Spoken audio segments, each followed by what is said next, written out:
Hello, everybody. I'm Paul Thurrott, and I am here today with my good friend, Stephen Rose. Hello, Stephen. Howdy. How are you? Uh, Stephen and I have known each other for decades, back from his work at Microsoft. I think we met in the build up to Windows 7 or right after Windows 7 came out, somewhere around then. Yep. Yeah. And, we've kind of been friends ever since. I think I fell in love with this guy pretty much immediately. And if you've ever seen him speak, I think you'll know why. But, since the pandemic, work travel kind of fell apart. And when I had the opportunity to go to Seattle about a year and a half ago, Stephen was one of those people I wanted to see. And I had an out of body experience with him because he was describing a condition that I recognized all too well in myself. And we kind of went on this journey where, you've really helped and mentored me since then, honestly, on this kind of path to understanding neurodiversity and what's going on with me and with you, right? Which is Yeah. um, very, very interesting and personal, and it's a little weird, and I know for people our age, it's a tough topic, but that's why we wanted to get together today and talk to it because there's no shame here, and there's nothing to be embarrassed about. It's just for people of a certain age like us, we grew up in kind of a different world, and that world is changing. I think for younger generations, this is not maybe the blocker that it is for people our age. But I think that's why we need to talk about it and just kind of get it out in the open. And I suspect many of the people who listen to this or watch this are going to see this in themselves as well. Yeah. It's interesting because it has been quite a path for me over the past few years. And we'll talk about this in a little Mhm. while, but I almost lost my job and didn't Right. know why I couldn't do what I needed to do. And took a step back and went through this. And since kind of going through this journey and understanding neurodiversity and what that is, have met so many other people and I start to talk with them and they're like, "Oh my God, that's me too." And it's been Right.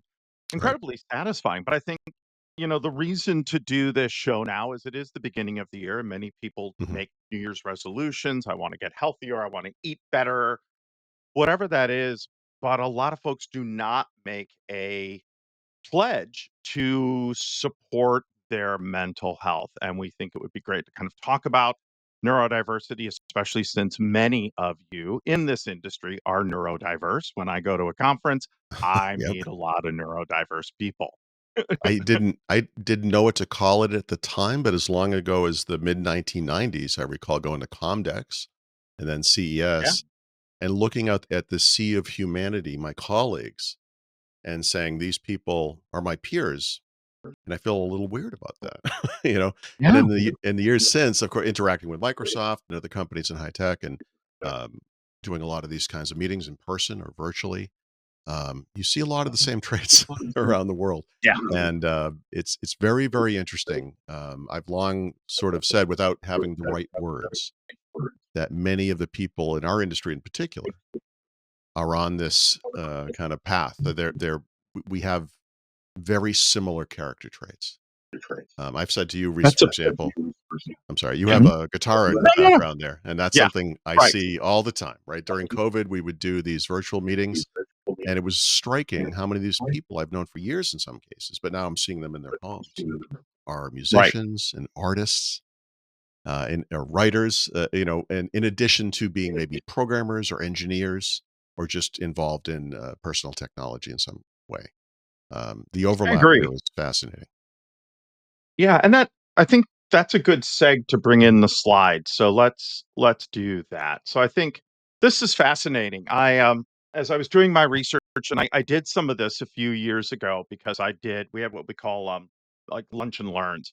And I did a lunch and learn on neurodiversity. Everybody at Microsoft was doing it on a product or something. And I did this for the office org. So and I had so many people who came up to me afterwards and not only thanked me for doing it, but said, "Hey, I'm neurodiverse. My son is, et cetera." Mhm. And they were looking for someone to talk to. So interesting spectrum of folks. And if you think, pick one or two words that you would use to describe some of these people, like Simone Biles or Jennifer Aniston, or some of these, what kind of words would you use, Paul?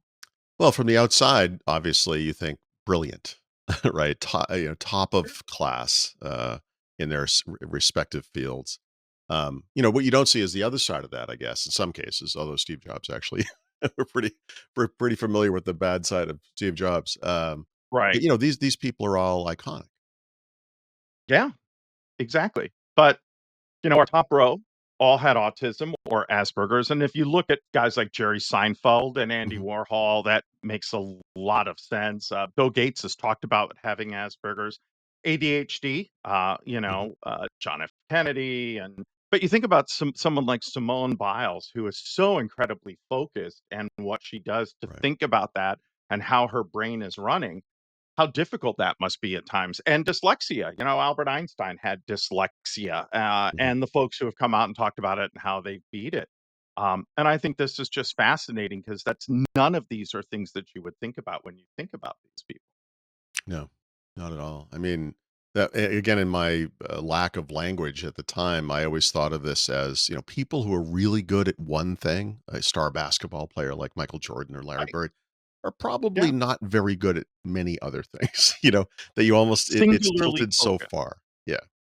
Yeah, absolutely. So let's talk about the term neurodiversity. And Hmm. neurodiversity covers a wide spectrum of different um, different things. So dyslexia, trauma, ODD, ADHD, anxiety, depression, OCD. We sometimes refer to people as gifted, Hmm. all the way through to things like autism spectrum disorder, Tourette's. Uh, all of these are part of what we refer to as neurodiversity. Neuro meaning many, diversity meaning different. And when you think about some of these terms, especially when you say things like Down syndrome or areas like that, there are certain things that come to mind, and it can be very, very different for many people.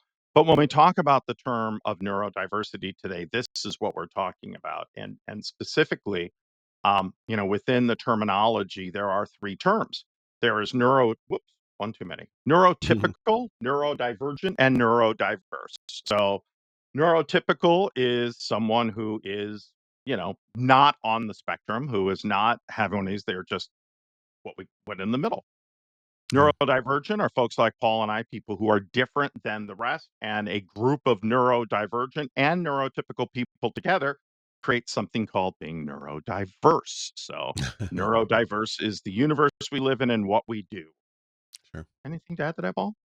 Just that I wonder in your case, you can tell me now because I look at my wife and I think, she's neurotypical. There's no doubt about it. We're so different Same in here. so many Yeah. ways. Yeah.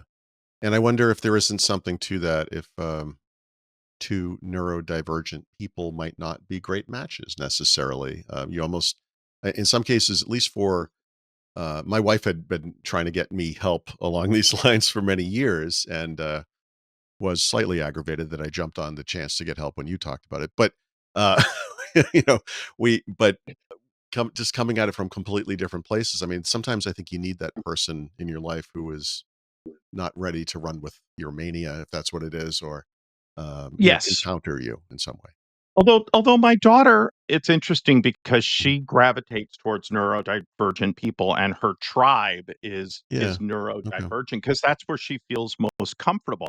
I think in some cases, I don't think you can both be neurodivergent in the same way. I think if you're in Right. different ways, but yes, it's very, very hard for my wife having a neurodivergent, husband and daughter, and her being Yep. neurotypical. It's it grinds on her patience on having to Yeah. deal with things or saying things 5 times or making sure they have our attention or things along that line, and all of that, and vice versa. It makes me crazy that I'll have to explain myself or can't remember simple things, and will say, Yes. "Hi, can you text that to me?" Or, "Can we put that on the calendar because 'cause I'll forget about it." I know it's important. I don't I want mean, to forget about it. I realize this is important, but I know it will yeah. go to the back of my head. So if you do this for me, I can focus on this the way that you would like me to. My wife is a saint and serves that role as well. I mean, even to the tune of here's the pill you need to take now. You know, you Yes. remember that we have a whatever it is on Friday night, that kind of thing. But the tribe is such a great word. I that made me think of the beginning of big tech companies like Microsoft or Apple, where I mean it was absolutely a tribe of people of related skills and mindsets Right. running a race together and making something happen, and maybe that Yeah. did play a role in their success. Yeah, I think, you attract you find comfort even subconsciously in other people who are somewhat similar to you because you get each other. All of a sudden, you're like, Yeah, "Oh, no, you get this." right. I have a thing, when I go to conferences, I know people that stay up till 1 in the morning and drinking and partying. I know that does not work for me. I know that in order for me to get on stage and, for lack of a better term, perform, because it really is. You're not just out there speaking, you Sure. are performing. You're educating, you're entertaining, you're giving energy, you're getting energy, Well, it's and interactive doing too, that. you're thinking, you're not just reading something, Right. you're Yeah, thinking on and your if feet something and goes wrong, yeah. right, how do you keep going? How do Mhm. I set this up for the next person? How do I stay on topic? How do I Right. gauge if the audience is with me or not? It's exhausting, and in order for me to do that well, I tell close friends of mine who are aware of what's going on that, hey, at 10:30 or 10 o'clock, I'm done. I'm going to sneak out to go to the bathroom. I'm going to go up to my room. If I Mhm. haven't eaten yet, I'm going to order dinner. I'm going to read a book. I'm going to do nothing and reset myself for the next day. I can't go out till Mm. midnight or 1 or 2 and then get up the next morning and give that 100% because my brain needs that opposite time from being on. And the thing is, once you're off stage, you're not done. People, and you know this, want to talk Yeah, to you and want to meet the persona that is sure. Paul or Stephen, not always the human being that is Paul or Stephen. Hmm. Yeah, I usually apologize to people when they say they were happy to meet me for the first time, it's sure it's a letdown, but it's okay. Yes. All right, let's take a look at some facts. Mhm. 20% of the global population is neurodivergent. That's pretty amazing when you think about it for those kind of numbers.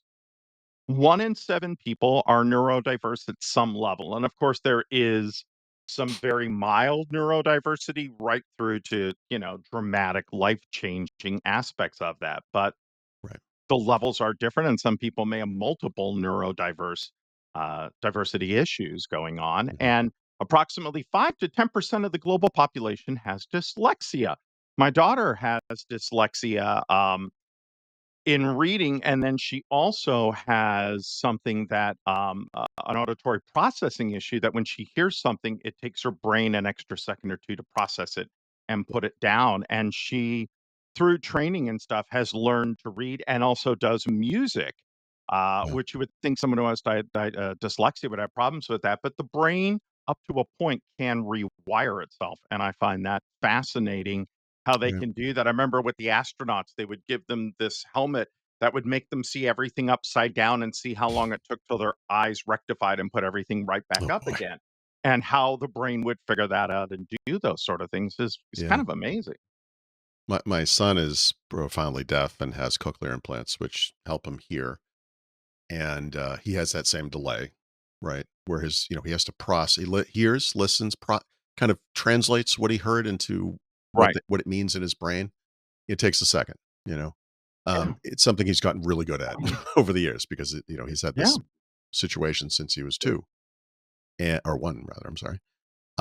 So I completely understand that, but, I also see in people that I know, including my son, interestingly, because my daughter absolutely is neurodivergent rather, and, my There you son go. is not exactly the same, he's kind of between my wife and I, which you would expect, I guess, but he just has certain aspects to it, right?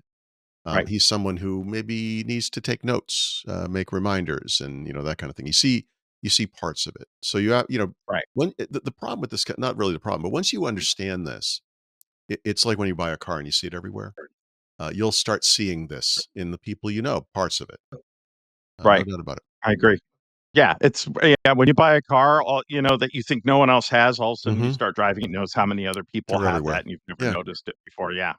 Yep. Worldwide, neurodiverse individuals represent 15% of the overall. What is interesting, though, is the unemployment rate for people with autism spectrum disorders was 34%, 1 in 3, and 3 times the rate for people with a disability at 10%. So it is harder for someone with an unseen issue to Right. get a job than it is for people that have a seen I issue. I And have to a think theory about that that. Yeah. What's your theory? Well, I'm just basing this on my own personality because one of the darker things I've sort of had to cope with over the course of my life is this knowledge that I could get really dark and go over the edge a little bit, right? And I know even I've not done this thankfully, but with my wife in my darkest moments, I've had this, I could step over the edge here. I could ruin this relationship right now, Oh, that yeah. kind of a thing.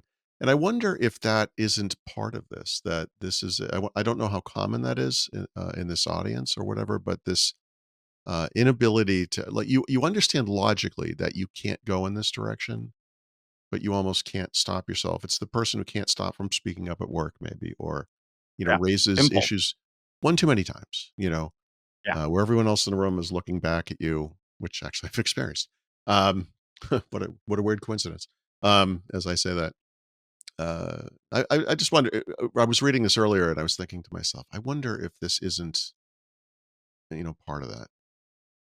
And I don't disagree, and I think if you have things like low self-esteem or you're shy, Yeah. in your brain, and I know I've dealt with this because 'cause I've dealt with this through therapy, and we'll talk about therapy and medication, all Hmm. that in a little bit, but I would think I would raise my hand because I knew something, and in my head, deep down, I would think, "Hey, if I know these answers and I'm smart, kids will like me more," realizing, no, it's the opposite. They are gonna beat the Yeah. crap out of me because I'm showing Yeah. off that I know this and they don't, Right. and I'm making life more difficult for them.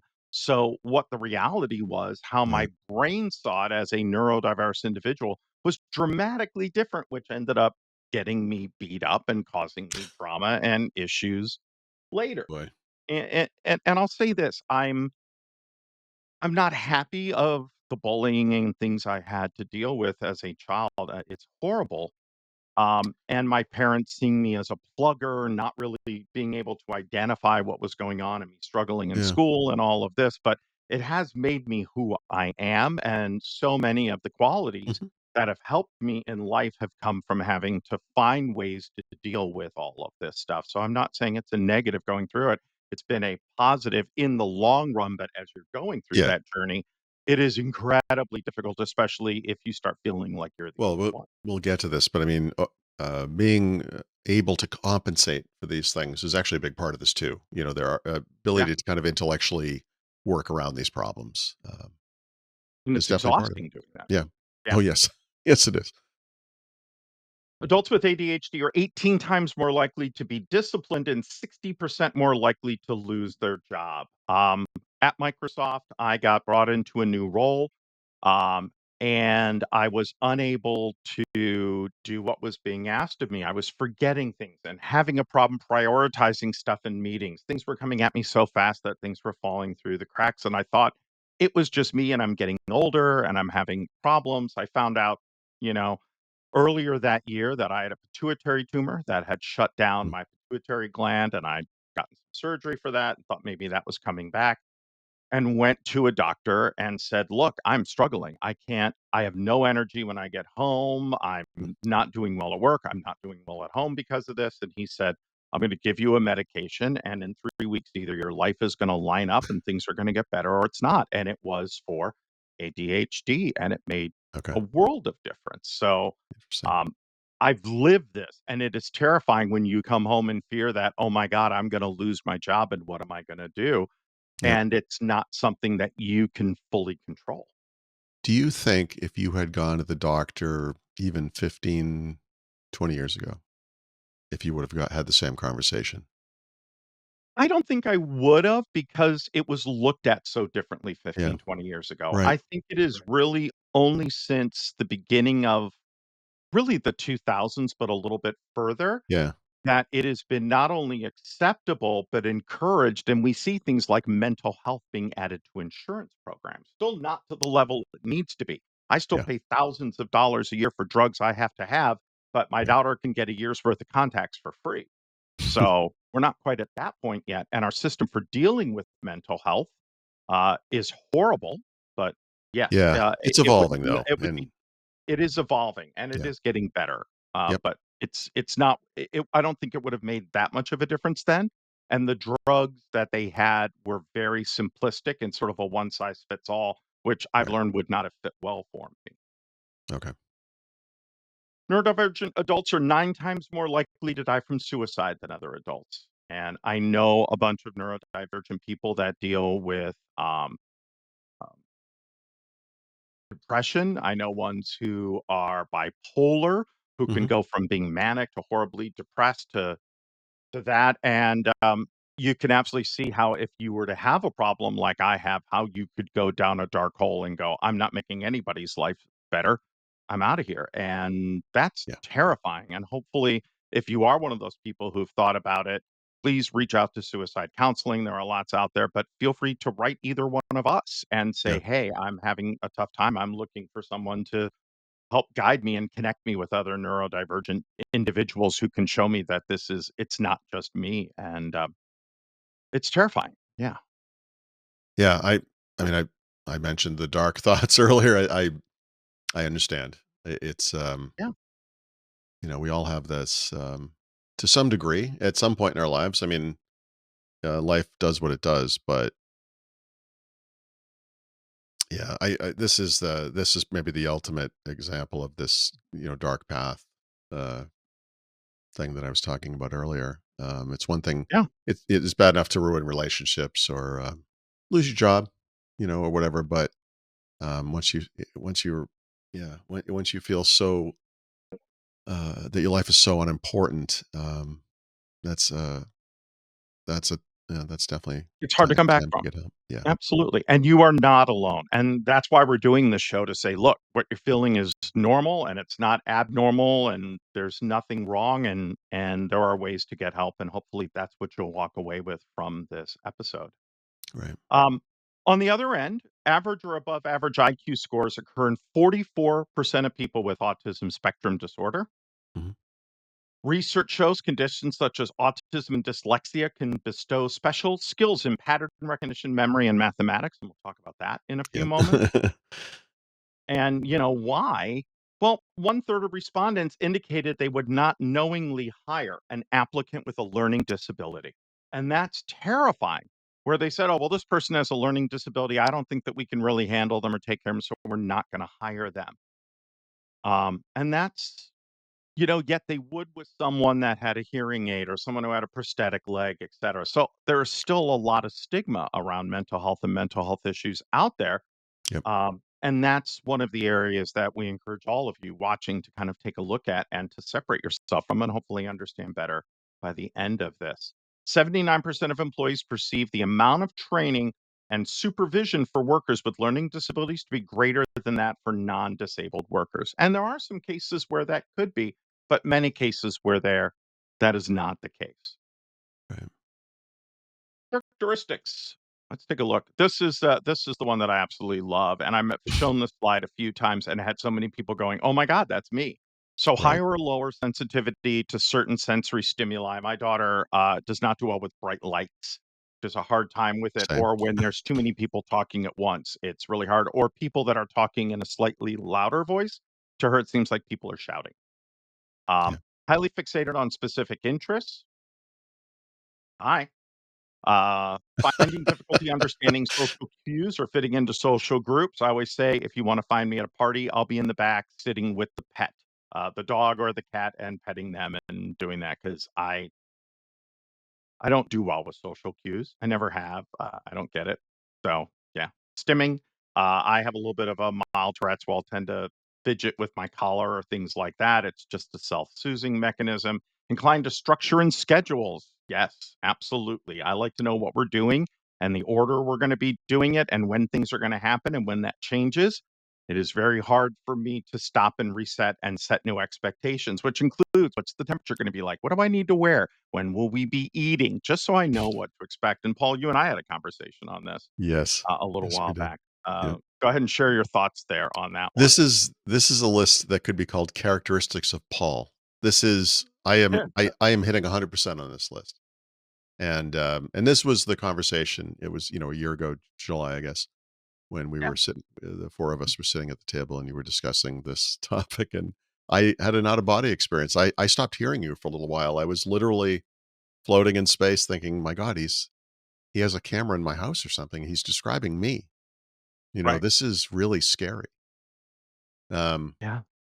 Even last night we go to a trivia night thing at a local restaurant, and, I'm trying not to do this now, but I do this thing where I sit there and I kinda rock, you know, Yeah. and my legs shake up and down, and my wife says, "Are you cold?"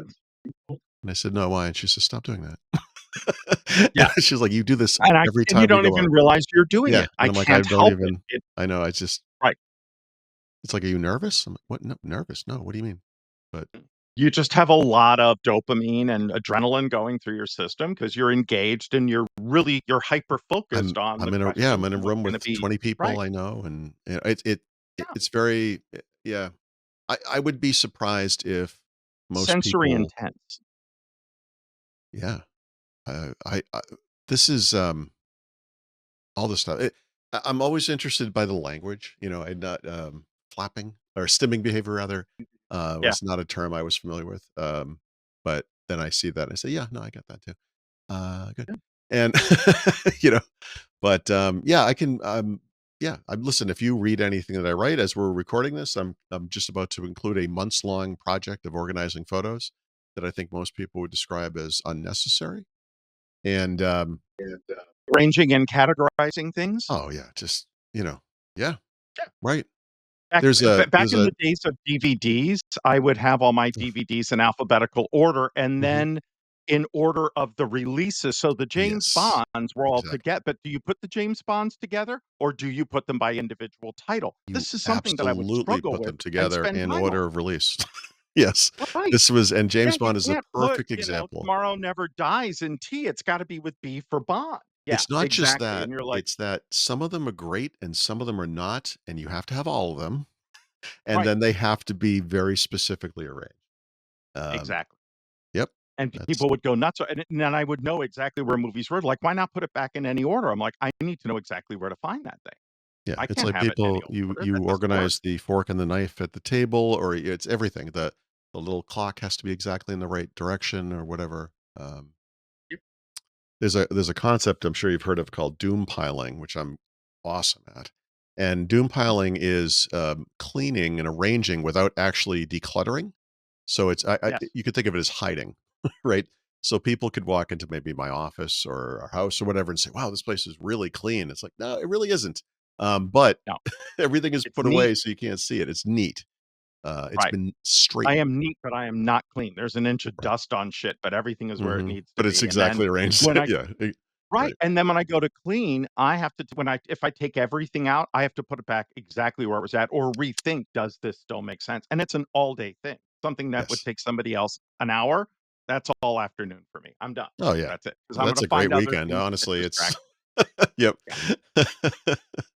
Yep. I am not a good person to move with because 'cause I'm gonna look at every single thing and go, "Oh, I'd forgotten about this, and, oh, I should keep this out." It's just yeah. Yep. Alright, easily distracted or overfocused, as you can see we both are. Low Mhm. frustration, Ugh. absolutely. Preference for nonlinear thought, poor self-image, preference for working or being on their own. Mhm. Um, that I'm a one's writer. interesting. Yeah, I do You know? yeah, go ahead. No, I work at a cave. I mean, I don't Yeah, by me too. definition, I don't wanna be around other people, you know? I'm a horrible Yeah. person to work with, you Yeah, know? I have very specific ways I like things done, Mhm. and the problem is the more I work by myself, the harder it gets to break that, but I do have to work with others and have to be very cognizant of that and very accommodating, and, Right. yeah, it's a skill I've had to learn. And easily distracted by external stimuli, AKA squirrel, yeah, Yep, exactly. absolutely. Like a cat with a laser Just pointer. "Oh, what's that?" right, It's just it. Yep. exactly. Bad. I love this quote. This came from Harvard Business Review, and they did a whole thing on neurodiversity as a competitive advantage. But there was a comment that the Hmm. author and scholar in residence made, and he said many individuals who embrace the concept of neurodiversity believe that people with differences do not need to be cured. They need help and accommodation instead, and we couldn't agree more. Neurodiversity is not something that we need to go find a cure for. These people and that feel that way, it concerns me that they look at it the same way that we look at a birth defect or something Right. along that line. And even then, there are certain birth defects that have helped people to become even more the amazing person that they are Like than they could have dimples. been. People love dimples. Yes, That's a birth defect. it is.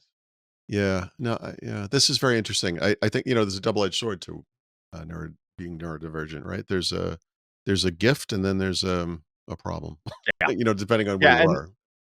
right, and this is a perfect example of it. The, IDF Special Unit, they had a group that was there for analyzing aerial and satellite photography. They found people Mhm, on the autism spectrum, and they found that they spotted patterns that no one else could see, and that their abilities were mhm. off the charts compared to neurotypical people, because they would see things that looked out of place, that the balance was slightly off or something was different, and they could feel it and then dig in where someone else would not necessarily see that. So the Yep, pattern recognition, looking for patterns and numbers, why so many of them make great developers, that's a big part of it. And it is part of being on the spectrum and having those issues. yep, definitely. Yeah, this is the eyes in the back of the head syndrome. Yeah, absolutely. So neurodivergent people have the ability to recognize where they can flourish. Hey, I'm good at this. I'm not good at this. And I say this to people, and they're like, well, you could be good at it. I'm like, no, I know I can't do that. I Right. am not good at that. And I've tried it, didn't work out. And I'm not going to spend a lot of time trying to get better at that because these are the things that I am good at and where I'm going to go. They bring diversity into projects that companies can result in really unique, interesting ways of thinking. You take a look at Steve Jobs and how he thought, and the things that he came up with were Mhm. so, people say, out of the box, but it was really being neurodivergent that allowed him to look at things go and say, why not? When others were saying, oh, you have to have a keyboard. Go, why? Why? And they would explain to me, Yeah. and he goes, yeah, that you're still not explaining why I don't need it. And, Yeah, it this was is the because of the way ability. that he looked at things. Yeah. Yeah. Sorry, this is the ability to kind of see past, tradition almost. Right. Sometimes we forget why we do things a certain way, and no one really questions it, you know? And years and decades go by, and it takes a brain like that to finally walk in the room and say, "What are we doing here? And, could someone tell me why?" Yeah. And no one Yeah. can. Yeah. High levels of imagination, detail to, pay attention to complex detail, looking at different types of information. And in the workplace, they find that many people not only boost productivity, but they ask that question, why? Why? And that's such an important thing. So, I'll leave it with this and then we'll talk about our own journeys, which is if you can't see Mhm. well, you get glasses. If you're Right. diabetic, they give you insulin. If you can't hear, you get a hearing aid. You lose a limb, you get a prosthetic one. But if you can't make neopinephrine or dopamine, you're penalized. And it's rough. Or you feel ostracized and you need to feel about your neurodiversity the same way that someone that just needs to go get glasses needs to do it. It is just part of your life and one of those things that you need to do. But insurance companies make it difficult. They make you feel penalized. And Right. I know with certain drugs that I'm on, I've had to wait weeks to get it and I'm forced to switch to another one and how Yeah. that wrecks my system. And it's absolutely insane. So, with that, let's just talk, you and I, about our own journey and kind of Yeah. what we've done and how we've gotten to this point. Well, a rough journey for me, but you got there first. I mean, what was it the job troubles that was the catalyst? Yeah, You got the that was it. medication? It Yeah. was that. So I went into my doctor and I talked with him, and Mhm. he gave me Adderall and said, "You need to go see a therapist and you need to go see a psych." I'm like, "Okay," Yeah. but How he got long me ago on was this, by the Adderall. way? It's about 5, 6 years ago now, Okay. and within a week, things were lining up. I'm like, "Oh my god, I'm able to remember things. I'm seeing clearly," and removing some of the stress that I was building up over it, that combination of the anti-anxiety and that was huge. Um, Mm. but I found that after a few months, some of the things would wear off, so it was working with my psych on how do I continually balance that. It was going to a longer acting drug, so getting off of Adderall and going to something called Vyvanse. Right. I also talked to my daughter who was taking some of these drugs and how they helped her and what really did well. And then it was seeing a therapist to deal with some of the guilt and issues and things that I was feeling and some trauma from being bullied as a child that Mm. allowed me to sort of get to a really good place where not only was I managing this, but I wanted to help others manage it because I didn't realize how bad it was until I was completely out of it and looking back like, "Oh my god, I was being unfair to my job, unfair to me, unfair to my family." I'd come home from work and I had no energy for anything, and Yeah. I wasn't present, and I didn't Right. like not being able to be present. Yeah. I have these instances in my life I can point to now with greater clarity than I had at the time. But one example, and I believe it was either 2016 or 2018. We were in Paris. It was my wife and I and our daughter, and we went to Père Lachaise Cemetery, and we went in through one of the back entrances, not the main entrance. And there was a sign, there was a map of the thing. And the part I don't remember is how it was organized, but in my brain, this was wrong, and it didn't make any sense. And I just did what I always do, and I blurred it right into anger, immediate, explosion of, and I said, "Why that would this be blah blah blah whatever?" Right? My wife, who was a Right. sane, calm person and smart, said, "I think it's arranged this way because of whatever." I don't remember the way, and I said, "Oh yeah, no, I can see that." And my daughter Sure. is standing back, and she says, "Excuse me, did anyone else see this?" And, I said, "What?" She says, "You just exploded," and then she explained why, and you calmed right down.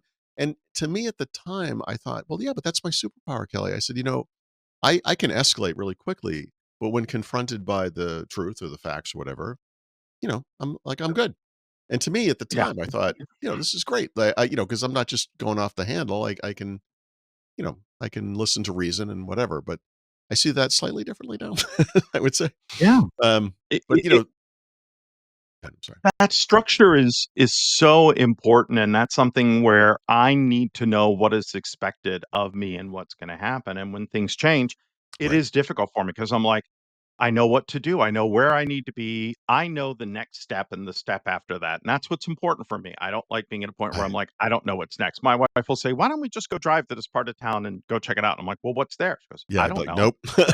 Yeah, And I'm you like, gotta "I don't yeah, wanna go there and not find something I don't like or this and that. right. Let's do some research and do it." And she sees that as me, "Oh, no, you're not any fun." And I'm like, "No, I can be." And then what I'll do is I'll go out on my own, go research someplace, Mhm. find out all the stuff that's there, and I'll say, "Hey, let's go do a day here." And she's like, "Well, you don't do it when I suggest it." And I'm like, "'Cause I did some research, I found out what's there, I know what to expect, I know what the weather's gonna be, how long we're gonna drive, places to eat, 2 or 3 places that I'm gonna like and enjoy to go to, as well as ones that you are gonna like."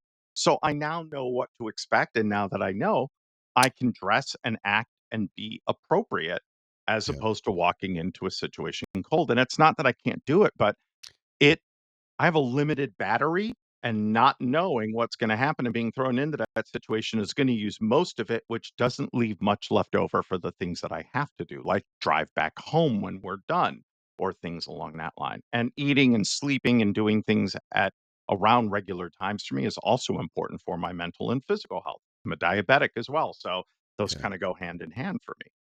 I reduce things like this to pithy little phrases, so my thing is always, I hate change, you know, which is a very concise way of saying what you just said in a way, right? It's I can't deal with the situation being different. I also don't like it when I'm fully booked, whether it's during the week for work or for a weekend. We have a something this coming week on a Friday night and something on Saturday night. I'm like, there goes my weekend. you know, Right. which is goofy because I'm doing things with people I love and I should look forward to that. But even though I know what the schedule is, it's pretty clear cut. I'm still like, it just doesn't, Yeah. it's just not right for me. I don't know.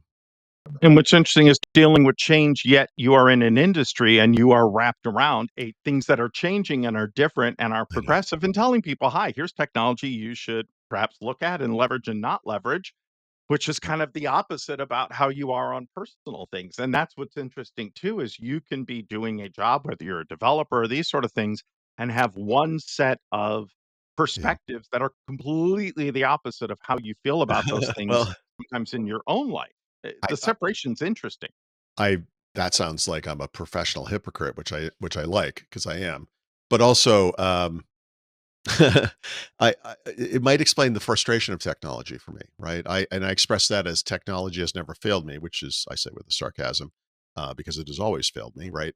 But the fact that things never work properly, always work differently, is not what you expect in this world of ones and zeros, which is what attracts Right. people like us to this technology, to this field. And confronted by the reality of it. it's, it's a lifetime of frustration, right? I mean, in some ways I'm in the perfect place, but in some ways I'm also in exactly the wrong place, it's the central hypocrisy, I'll call it, or it's just, no, it's just what it is. I don't know. It is. So, your daughter and your son, how did they and your wife, as Yeah. you started down this journey and started on medication and all the other Mhm. things, how did you talk to your family about this and them to you, and how has your relationship with them changed? So this actually started with my daughter. She went to college and was always tired and couldn't focus.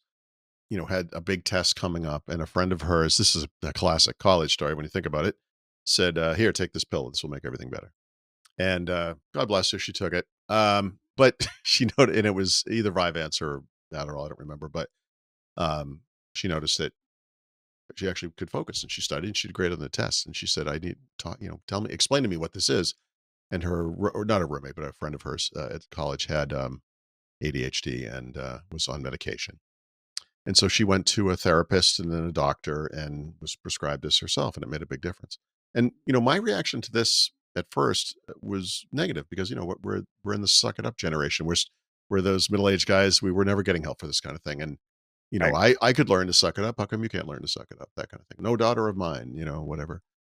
And it took me a little while to get over this. But the thing is, my wife and I would have a conversation about this, and I said, "Well, explain to me how we know she has this. What are the traits?" And she would Yeah. list. It was like that slide you had earlier. It was like, Yeah. "Bup, bup, bup," and I was like, "Okay, but you're describing me. I mean, why does Kelly have this?" Right. And she says, "No, you don't understand. This is the same thing." And that's a Right. horrifying moment as a parent, right? Understanding that maybe you played some genetic role in this happening with her, but Yeah. um, is a new level of guilt for everybody to consider. But my wife spent, a couple of years, I would say, trying to convince me, and sometimes being a little passive aggressive about it. I talk about how she's always been very good about, here's what we're doing. Remember, don't forget it's someone's birthday or this is happening, whatever. Right. She would make an appointment for me and come home from the doctor and say, "Hey, I got you an appointment." I said, "Wait, wait, wait, hold on a second. I'll do this on my own time." And I think I needed time to kind of come to grips with it. And by the time I saw you that July, and you were telling your story to us at the table, like I said, I I drifted off. I don't know how else to say it. I was consumed by what you had said and realizing that this was the same thing. My wife, yeah, and to be clear, she's being funny with this too. I mean, was Yeah. upset because she had spent so much time trying Trying to to point convince this me. out to you and She you would talked to not listen. Steven for 10 minutes and now you're going to the doctor. You know, um, Yeah. so that was a funny moment, but it still took a little while, right? I'm a procrastinator. Yeah. That factors in. And I would call Um, you or text you every yes, few you weeks. would. "How are things going? Did you see the doctor?" And we'd get on calls once a month. And this is important that if you are someone who is neurodiverse and you are dealing with it is, Yeah. helping someone else through that and saying, "Yep, how is this going? You may wanna Yes. change your med. How are you feeling about this? Have you lost some weight because of this? How are you looking at Yeah. things differently?" And just seeing that progress is is I huge. yeah, that I'd have to really think about the timing, but between that July and the time I finally went to the therapist first, um, Mhm. a bunch of things happened. There was a big job change where I was Yeah. separating from the Yeah, you were company going through and a huge amount of change. yeah, we were going to sell the house, right, and downsize. We, these are excuses in a way because life happens. It doesn't matter. You could pick any point in time and things are going on or whatever. But there was a bunch of big stuff. But by the time we got to the middle of last year, I had resolved a bunch of different things for myself personally that are health related. I was going to go and get on top of my blood sugar. I don't want to become diabetic. I was going to get on top of my weight. I want to lose weight and feel better about myself. And part of it was the mental health aspect. And my wife, again, to her credit and to her saintlyhood, accompanied me to the therapist each time, and also to the doctor because when you go to medical doctors and they ask you questions and you answer them, they don't trust you, right? Right, Are you drinking a lot of alcohol? No, I never drink at all, right? That's what they used to is people just kind of lying. And I right, wanted her there to be in both cases to say, no, this is what's happening, right? Because I'm here to right. tell the truth because I want to do the right thing for myself. And so I eventually was tested, and it's one of those. I'm not a genius. I'm just an average guy or whatever, but intelligent enough that I could overcompensate my whole life for these things that were going on with me, and this test shows this, right? She pointed very explicitly to certain things. Pattern matching, like you said, was part of Mhm. it, and wrote a report which I gave to my doctor, and she prescribed Adderall, which I started taking. You think about the timing on this. I guess it was July, right at the end of June, beginning of July. We were in Mexico for the month, and I started taking Adderall and noticed differences immediately, right? And there were funny things and whatever, but I have always had these kind of freakouts, like that time at the cemetery with the map, and Yeah. those instances have gone down dramatically. In fact, I honestly can't think of any fairly recently anyway. Um, and we were flying home from that trip and sitting in the airport, and people had started lining up at our gate, even though it was half an hour more before they were going to start Right. boarding. And I said, this is weird. I said, "Oh, look at these guys." I'm like, why would they go up there right now? And my wife's like, "Are you joking?" And I'm like, "What do you mean?" She says, "You're the first one in line every time. This is the only time Right. I've known you that you weren't there first." And I was like, "Yeah, okay." You know, so I you would kind of rather be 3 hours early than 5 minutes late. exactly. Exactly. Yep. Over prepared is always better than underprepared, you know. Right. So I mean, for me, I look, I've always had good moments of productivity and so forth. This has been a bonanza half year or whatever for productivity. It's been good. Some real moments of clarity, which I really appreciate, obviously. I've had some frustrating times as well. I mean, in the, I'm a writer. And so, you experience, I'll just call it writer's block for lack of a better term, but this frustrating experience where it's a hard topic and you want to make sure you get it right. And you spend a lot of time going back and forth, working on that. But I've also had, I mean, incredible bouts of productivity, which is very exciting, for me, honestly. I mean, I Yeah. love it. So, One of the things that it's helped me is knowing when to also say, "This is good enough." For me, nothing was. I would yeah, continue I to agree. work on something until I felt it was perfect, and it would never quite Mhm. be there, but unfortunately, would then turn around and go, "Oh my god, I just spent 8 hours on this, totally lost Yeah. track of time and still 3 other things to do, and now I've gotta get those done in less time." It has helped me better to get to a point where I set an alarm, and I block out time to do things on my calendar. My calendar is not just for meetings, but an hour on this, 2 hours on this, Yeah. and I get to that point, an alarm comes up, and I go, "You know what? This is good enough. I'm gonna leave it here. I'll take a look at it again Mhm. in a week, but I'm in a really good place. I don't need to continue with And this." And it comes down to, am I gonna add more value to this yeah, if I continue to work on it? And I go, "I probably won't." what you just said is very smart. And it's probably not just for writing, but I approach everything from that perspective. But walking away from something and giving it time, your brain works in mysterious ways. Our brains, not your brain, not all our brains. Yeah. And everyone has had this experience where you're in the shower driving, you're like, oh, that's that thing I couldn't think of, or the whatever. And When I you do don't this, think about it, it allows the other parts of your and then brain to you come forward and then you on it. fix it, Right. right?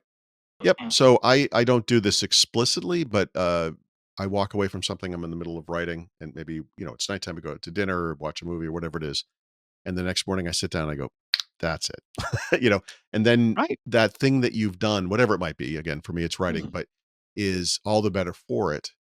And I guess you could have rushed it, and I guess you could have belabored it for a week, but sometimes it's just that little pause where you can kind of look at it with fresh eyes and say, "Yeah, there you go." Yeah, That's or, "You know what? This isn't working. I'm trying to put a square peg in a round hole. I should just start over again." I hmm think the other thing too for me was sleep. yeah. Um, because of the issues I had when I would go to bed, my subconscious would continue to work on the Oh things God, that my yes. conscious was working on during the day. So I'd get really crappy sleep. I wouldn't sleep well.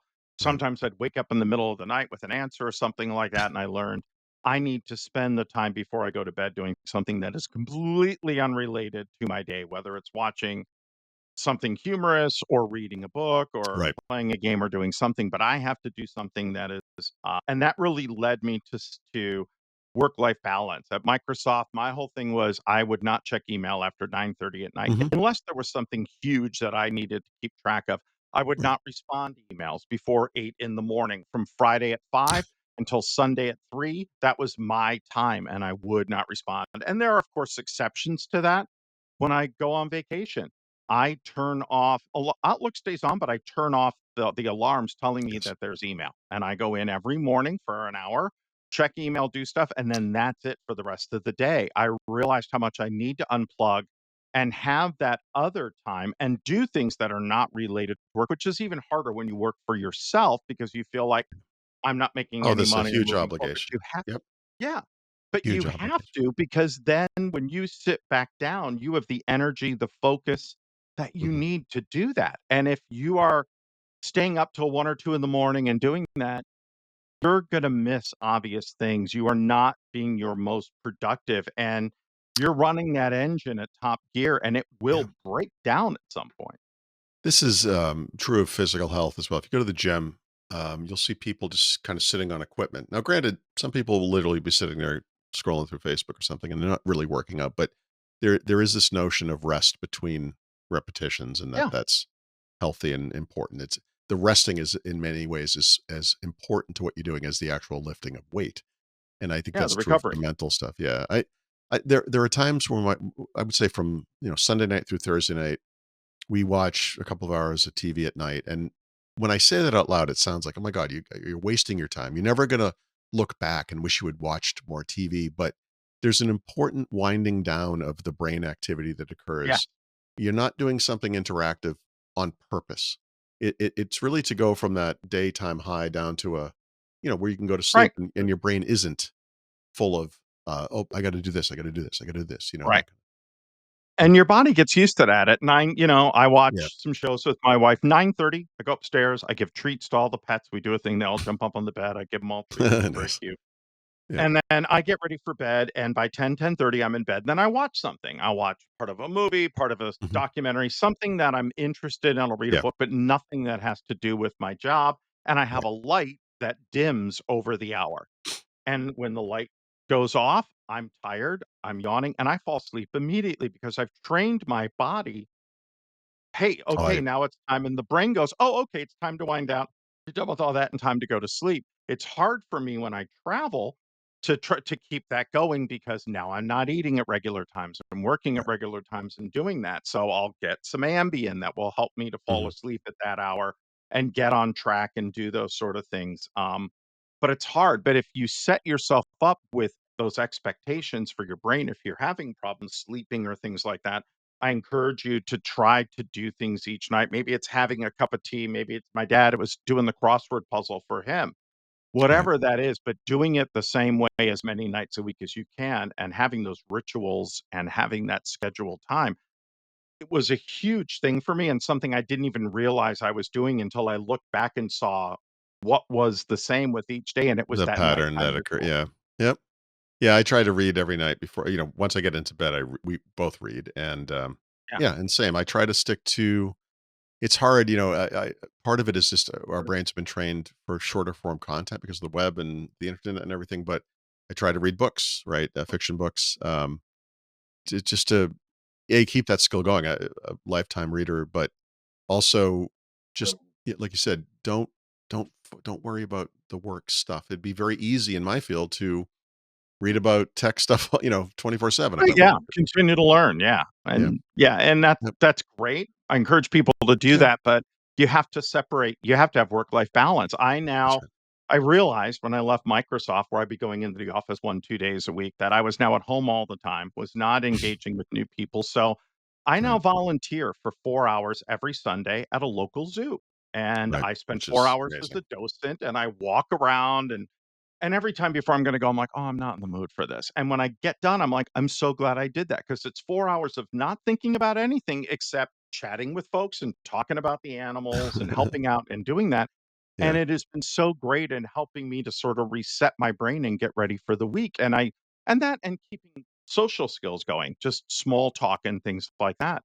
Right. Finding that gap and doing that has been a really important thing for me for mental health. And Right. I didn't realize how much until I did. So finding things like that, finding those types of things that work well for you are that. And there's great activity books too for adults, for neurodiversity, for things you Yes. can do in bed. List your top 10 favorite whatever, or what would you do in this situation that encourages you to be creative and use other parts of your brain that you Mhm. can find at bookstores. I've seen a ton of them, and I'm like, "Oh, that's a really great idea," things along that line. Yeah. What are 2 or 3 habits that you would recommend for someone who's now dealing with this as they're going through it? They've recognized this, they're hopefully going to their doctors and talking about it. What are 2 or 3 things that has really helped you to get, Well, I their mean, first of all, this is not so much a habit, but you have to advocate for yourself, right? That's the first thing. Yes. You talked about this briefly, but I really want to emphasize how important this was for me. You did not let me go. You know, I you we talked in July and you kept coming back and saying, "How's it going? How's it going? What do you do?" And you were very good about that. And I cannot even begin to explain how important that was. And you've continued, right? I mean, you'll ping me every so often and say, "Let's talk. What's going on?" You're great about that. And I having people like that in your life is it's a blessing, but it's so important. I mean, that's a big part of it. In my own role, whatever that might be. I've always been kind of transparent, and not through any plot or plan on my part, but I've been writing. I write sometimes in an editorial sense about some personal things on my own site, and I've written about this kind of stuff and the physical health stuff. And what you discover is that there's a lot of people like us, and Yeah. they appreciate this being expressed out in public and in a way that's not embarrassing or and just trying to be open to this kind of thing, I think, is a big deal. I talk to my own friends, the kids, the guys, the 50-something-year-old men I grew up with, and when I see them when I go back to Boston, for example, and, we're all going through the same life phase or whatever, we're having the same kind of physical challenges, but, I've talked to them about the mental stuff, and this Yeah. is, they're it's uncomfortable for them, but I feel that it's important to do that. You asked me about the kids and how that's changed. I mean, because of my daughter and her kind of trailblazing this path, really, that was not a problem. But Mark is our son has been incredible, and they, I, I don't get. I mean, it's like they're my kids. It's not like they're complimenting me all the time, but you do get those moments where they're like, nice, like you're doing something, Yeah. and living by example it is in some ways its own. Um, strategy, right? I mean, we can't change the world, right? And look, we're not subject experts per se on this topic beyond the fact that we are in some ways experts because we have it and we understand it better now. Right. Um, but we can at least tell the story and people, some people are going to be like, "Yep, oh, this is what I needed. I'm going to go do this now. I'm going to talk to my doctor. I'm going to see what can happen here." Some people are going to say, "Nope, they're not there yet," right? And maybe they never will be, but Right. at least, putting it out there is so important, which is why when you were talking about doing this episode, yeah, of course. I mean, this is a no-brainer. If there's anyone out there who I'm not going to be calling you like Steven called me, right? But uh, but if this helps even like a single person, I hope it's more than that, honestly. But Yeah. just helping others is just that would just make this all worthwhile. I mean, um, I don't know. I honestly, a lot of it's just self-awareness. Yeah. And not just self-awareness, but understanding what it is that's happening, right? I talked about that freak out and how at the time to me this was a positive, and then kind of seeing it from a different angle and realizing, there are better ways to handle this that are healthier and better for everyone around you too, right? You don't want to have that. It's kind of sobering to realize the negative impact you can have on the people you care about the most, right? And you don't need it. Absolutely. You know, No, and therapy is so important because as I started going through this, I realized my parents say, "Oh, he's a C student, he's a plugger, da yeah, da da." And I realized, no, I didn't need to be a C student or a plugger. I got A's in yeah, classes I liked and didn't do well in other ones right. because I was struggling and my brain couldn't Or you work just that didn't way. you were just not And engaged. It was boring, no. Right. And it's depending not on the my topic. parents' fault because they came from a generation that didn't Right. know how to deal with this. But I was thinking, oh my God, if I would have been diagnosed earlier in life and what Mhm. I did, I just realized how much extra effort and energy I had to put in to do things, sometimes 2 to 4 times more than someone who was neurotypical would have had to do. And when you Right, think about how much more you have to do basic things, which you just right. start to accept as that's just the way that things are, it takes me longer or I'm more exhausted, you start to go, "Oh my god, your brain was trying to do what equals 4 of these or 6 of these in the same time or the same space that someone else was doing that." And you finally get to this point, you look back and you're like, "I've been working really hard, almost too hard to do simple things that now I can do much easier and have time left over and feel good." And I you look back, but you can't look back with, "Oh my god, if I would have known." You have to go, "Starting today, I see that things are better, and I'm just gonna appreciate that and enjoy that and not go back to, 'Oh my god, what if I would have done this sooner?'" Because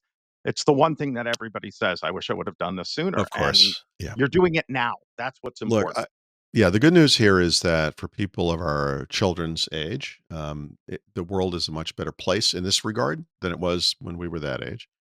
And so, in a way, there's a Yeah, hole here of people our age who grew up in that era and are not being taken care of, and and unfortunately, you have to sort of self advocate still because you're not going to get it um, externally for the most part. Although, like you helped and my wife tried to help. Um, but it's interesting, my son who was deaf and had cochlear implants, if he grew up with me, would have been shunted off to a special skill center area. I would never would have met him, you know. He was right. mainstreamed into the same exact school system I went to. It's a completely different world, and that was now 20 years ago. Flash forward to Yeah, today, it's even better, and now we're finally hitting on this kind of mental health thing. But don't I guess don't feel bad that you haven't done it sooner because honestly, there probably was no opportunity for that. And as you said, with the drugs that were available, if that's what you need back 20 years ago, those were terrible anyway. So it's a better world for this now. It's the right time, mhm, and don't let it, don't keep going the same way. I mean, I at least have the conversation, yeah, whether it's with a I agree. spouse or family member, friend, doctor, therapist, whatever. Get it Yeah. started. In wrap up, many of you have, insurance plans that allows you to see a mental health Mhm. professional, sometimes through, Right. direct or indirect. If you feel that's something you would benefit from, take advantage of it. Go out and there are tons of online um, things that you can do from good sources that will walk you through and help you to understand what are the issues that you may have. Go see your Mhm. doctor and talk to your doctor. Look at seeing a therapist or a psychiatrist and ask, are these things normal? And I'm not saying that medication is the answer for everything. Please don't get that wrong. But No. medication can help. And it did not Yeah. dull me or keep me from doing my job. It made me sharper and allowed me to This do my was job yes. better. This was the fear I had. What if I take a drug and it takes away the thing that is makes me successful or whatever it is, right? The Right? thing that makes me me, you know? And, it's been described to me in different ways, but, I don't know if it was you or my daughter or somebody said to me, "Honestly, it's probably gonna amplify the things that you like about you, and it's gonna Right. dull the things that you don't like about you," right? It's not you're not getting a lobotomy, it's not Planet of the Apes, right? Like, it's, um, it's restored a sense of balance for me. Yeah. Um, it can be tricky, because for a while, especially, and maybe forever, you have to kind of tweak it from time to time. That's an aspect of it I don't like. I don't like to take medication for one thing. I'd like to be off of medication, all medication. I don't want to take any medication. But um, I was I was very happy to find out that my doctor, how open she was to all of this, not just the physical stuff, but the mental health care, and she's been great, and I think that's important. I don't think I Yeah. think people dread doctors visits, of course they do, lie to Yeah. doctors, try to get out of there as quickly as possible, and I have a completely different relationship with my doctor now than I've ever had in my entire life, and it's excellent. It's just excellent. Yeah. Absolutely. And, I thank my doctor for saving my life in a way, not that I was going to die, but I'm Yeah. now enjoying life and enjoyed the time when my daughter was home more and found new success. And I don't think the transition that I had last year working for Microsoft and going to work on my own, that I would have Yeah. been able to do it in the mental state that I was Yep. in before or handle it that well. And think that Yeah. that says a lot. So Yep. share this. Hopefully, you have found, within this that you're feeling a little less alone, or it's given you some thoughts. I Right. encourage you, reach out to me via email, reach out to Paul via email or in the comments. I've read the comments, Paul, on some of the articles that you've Mhm. written, and you've called me out, and I appreciate it. And some of the things that people have said, and help others Listen, around you. you've Have those you talked conversations. about a doctor who saved your life. I mean, in many ways, you've done that for me as well. I mean, don't let my wife hear me say that, but she's still a little sore about that, but, she tried. Yeah, no, I mean, it meant a lot to me, it means a lot to me. I appreciate that. Thank you. Well, that's the goal, and now you need to help someone else. You need to find someone who's Yeah. going through that and be there for them, and that's Mhm. how you repay that is That's right. and I share this with people. I'm like, "You're not alone. You're feeling Mhm. guilt. Don't feel guilt," and how this is affecting then they come back and they're like and I'm like, "Don't ever say, 'I wish I would have done this sooner.' You're doing it now, and you're Right. doing it for the right reasons, and that's You did it." it Guilt you did it when you yeah, were ready and when the conditions were right for you. right. And Yeah. this is a lot of this is external. It's not just about where you're at. Not at all. But take advantage, go out, let us know how your journey is, and Mhm. make this the year that you put your mental health first, which will help you to put so many other things in your life first, and it will make your life better in I think ways you cannot imagine. it's And the we say that from the foundation. heart. It's the foundation Mhm. for everything else in your life. I mean, you really can't be successful outside of and of that until you figure this part of it out. I think it's so important. You may not realize it until it's a little, till Yeah. after you would have wished for it, but that's true. So on that note, we're gonna end it. I'm Stephen Rose from Unplugged Mhm. IT, and with me is Paul Thurrott from Thurrott.com. check out our other not quite as serious, podcast on timely Yeah. topics and IT type stuff and what's new with Copilot and Windows and Copilot coming to the individuals and all that other good stuff. We're gonna Sure. keep doing that, We but still do the we tech wanted stuff. to take some time out. Yeah. Yes, absolutely. This was important, and hopefully you found some value from it. So thank you, everybody. Have a great week, and from the 2 of us, we'll see you soon. Take care. Thank you.